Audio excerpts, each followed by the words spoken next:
Hello friends, welcome to my channel Leena's kitchen Hindi. तो आज है बृहस्पतिवार व्रत कथा। इस दिन बृहस्पतिश्वर महादेव की पूजा होती है। दिन में एक समय ही भोजन करें, पीले वस्त्र धारण करें, पीले पुष्पों को धारण करें और साथ ही साथ आज के दिन कभी भी बाल ना धोएं और नाखून भी ना काटें। भोजन भी चने की दाल का होना चाहिए, नमक नहीं खाना चाहिए। पीले रंग का फूल, चने की दाल, पीले कपड़े और पीले चंदन से पूजा करनी चाहिए।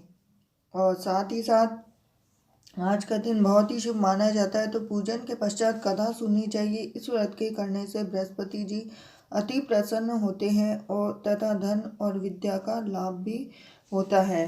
तो साथ ही साथ आज के दिन भगवान विष्णु की पूजा होती है और स्त्रियों के लिए अति आवश्यक व्रत है। बस व्रत में केले का पूजन होता है। और आज की कथा। किसी गांव में एक साहूकार रहता था, जिसके घर में अन्न, वस्त्र और किसी भी धन की कोई कमी नहीं थी, परंतु उसकी स्त्री बड़ी ही कृपण थी। तो उसकी स्त्री कभी भी न किसी को दान दिया करती थी। बस जब भी दान दिया करती तो किसी को, भिक्षार्थी को कुछ भी नहीं देती। सारे दिन घर के कामकाज में लगी रहती थी। तो एक समय एक साधु महात्मा बृहस्पतिवार के दिन उसके द्वार पर आए और भिक्षा की याचना की। तो स्त्री उस समय घर के आंगन को लीप रही थी। तो अपने साधु महाराज को बोलती हैं कि इस कारण साधु महाराज से कहने लगी कि महाराज, इस समय तो मैं घर लीप रही हूँ, तो आपको कुछ ही नहीं दे सकती। फिर किसी अवकाश के समय आना। तो पूरे दिन काम में लगी रहती, घर लीप रही थी। तो साधु महात्मा खाली हाथ चले गए।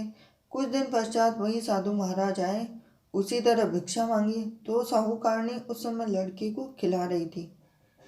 तो लड़के को खिला रही है तो भिक्षा कैसे देंगी। तो उसी समय कहने लगी कि महाराज, मैं क्या करूं, अवकाश ही नहीं है, इसीलिए आपको भिक्षा नहीं दे सकती। तो तीसरी बार महात्मा आए तो उसने उन्हें उसी तरह से टालना चाहा। तो कहने लगे, महाराज मैं क्या करूं, अवकाश ही नहीं है। परंतु महात्मा जी कहने लगे कि यदि तुमको बिल्कुल ही अवकाश हो जाए तो मुझको भिक्षा दोगी। तो बोलने लगी साहूकारनी, कहने लगी कि हाँ महाराज, यदि ऐसा हो जाए तो आपकी बड़ी कृपा होगी। तो साधु महाराज बोलने लगे कि अच्छा, मैं एक उपाय बताता हूँ तुम्हें। तो तुम बृहस्पतिवार को दिन चढ़ने पर उठो, सारे घर में झाड़ू लगाकर कूड़ा एक कोने में जमा करके रख दो। घर में चौका इत्यादि मत लगाओ। और साथ ही साथ इसके साथ ही फिर स्नान आदि करके घर वालों से कह दो कि हजामत अवश्य बनवाएं। रसोई बनकर चूल्हे के पीछे रखा करो, वो सामने नहीं। और इसी के साथ जब भी और इस दिन बाल कटवाएं। सायंकाल को अंधेरा होने के बाद दीपक जलाओ तथा बृहस्पतिवार को पीले वस्त्र मत धारण करो, न पीले रंग की चीज़ों का भोजन ग्रहण करो। तो इसी के साथ यदि ऐसा तुम करोगी तो तुमको घर का कोई काम नहीं करना पड़ेगा। तो साहूकारनी ने भी ऐसा ही करा। तो जब सुबह सुबह उठी तो दिन चढ़े उठी, झाड़ू लगाकर कूड़ा को घर में जमा कर दिया, पुष्पों ने हजामत बनाई, भोजन बनाकर चूल्हे के पीछे रखा। तो अब चूल्हे के पीछे रखने के साथ वह सब बृहस्पतिवारों को ऐसा ही करती थी। कुछ समय बाद में उसके घर में खाने को दाना न रहा, सब कुछ खत्म हो गया। तो थोड़े दिनों में महात्मा फिर आए, भिक्षा मांगी। परंतु सेठानी ने कहा कि महाराज, मेरे घर में खाने को अन्न नहीं है, आपको क्या दे सकती हूँ। तो बड़ी चिंतित हुई वो। तब महात्मा ने कहा कि जब तुम्हारे पास सब कुछ था तब भी तुम कुछ नहीं देती थी, अब पूरा पूरा अवकाश है तब भी तुम कुछ नहीं देती हो, तब भी कुछ देती नहीं, तो तुम क्या चाहती हो वह कहो। तो वह बोली कि सेठानी ने हाथ जोड़कर प्रार्थना की कि महाराज, अब ऐसा कोई उपाय बता दो कि मेरे पहले जैसा धन धान्य हो जाए। अब मैं प्रतिज्ञा करती हूँ कि अश्वमेव जैसा आप कहेंगे जैसा ही करूँगी। तब महात्मा ने कहा कि बृहस्पतिवार को प्रातःकाल उठकर स्नान आदि से निवृत्त होकर गौ के गोबर से लीपो तथा घर के पुरुष हजामत न बनवाएं, नाखून ना काटे, बाल न कटवाएं, भूखों को अन्न जन्य देती रहा करो, ठीक सायंकाल दीपक जलाओ। यदि ऐसा करोगी तो तुम्हारी सब मनोकामनाएं भगवान बृहस्पति जी की कृपा से पूर्ण होगी। तो सेठानी ने ऐसा ही किया। उसके घर में धन्य धान्य वैसा ही हो गया जैसा कि पहले था।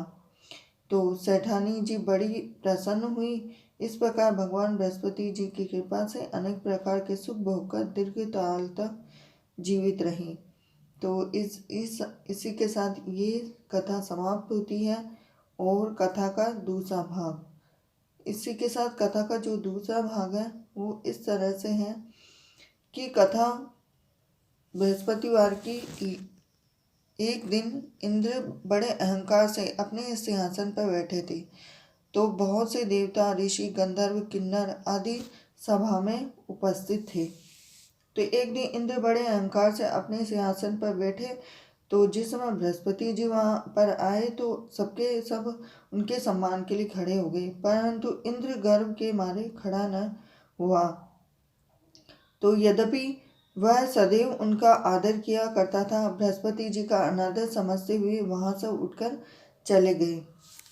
तो बृहस्पति जी को बड़ा क्रोध आया। तब इंद्र को बड़ा शौक हुआ कि देखो, मैंने गुरु जी का अनादर कर दिया तो मुझसे बड़ी भारी भूल हो गई। तो गुरु जी के आशीर्वाद से ही सब कुछ मुझे मिला है, तो उनके पास जाकर मुझे क्षमा मांगनी चाहिए, जिससे उनका क्रोध शांत हो जाए, मेरा कल्याण हो जाए। तो ऐसा विचार कर इंद्र उनके स्थान पर गए। जब बृहस्पति जी ने अपने योग बल से सब कुछ कहा कि इंद्र देव जब उनसे क्षमा मांगने आए, तो क्षमा मांगने के बाद योग बल से ये जान लिया कि इंद्र क्षमा मांगने के लिए यहाँ पे आ रहा है। तो अब क्रोधवश उससे भेंट करना उचित न समझकर अंतर्ध्यान हो गए। जब इंद्र ने बृहस्पति जी को घर पर न देखा तब निराश होकर लौट गए।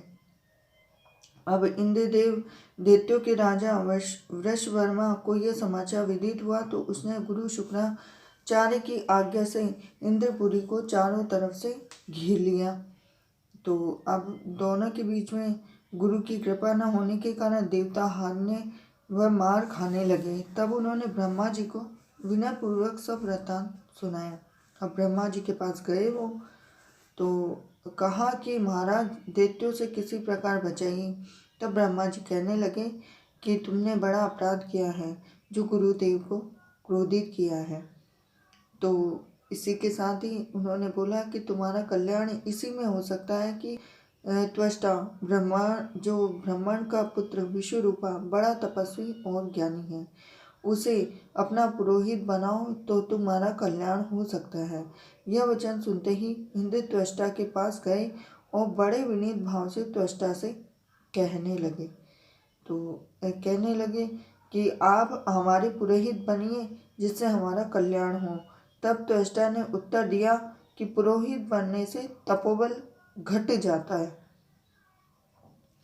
परंतु तुम बहुत विनती करते हो, इसलिए मेरा पुत्र विश्वरूपा पुरोहित बनकर तुम्हारी रक्षा करेगा। तो इसी के साथ विश्वरूपा ने पिता की आज्ञा से पुरोहित बनकर ऐसा यत्न किया कि हरि इच्छा से इंद्र वृषवर्मा को युद्ध में जीतकर अपने इंद्रासन पर स्थित हुआ। तो इंद्र जीत गए। तो विश्वरूपा के 3 मुख थे।